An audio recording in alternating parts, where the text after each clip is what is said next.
मी आता कीर्तन करताय तर माझ्यामध्ये माऊली, तुम्ही खाली बसलात तुमच्यामध्ये माऊली आहे, तुम्ही टाळ वाजवत आहात तुमच्यामध्ये माऊली आहे, तुम्ही गायन करत आहात तुमच्यामध्ये माऊली आहे. इथं हे कीर्तन ऐकणाऱ्या प्रत्येकामध्ये माऊलीचा वास आहे.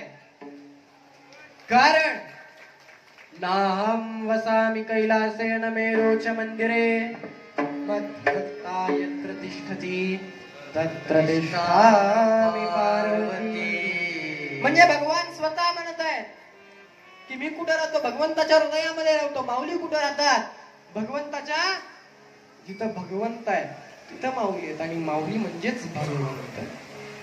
माऊलीचा वास आपल्या प्रत्येकामध्ये आहे. कण कण में शंकर.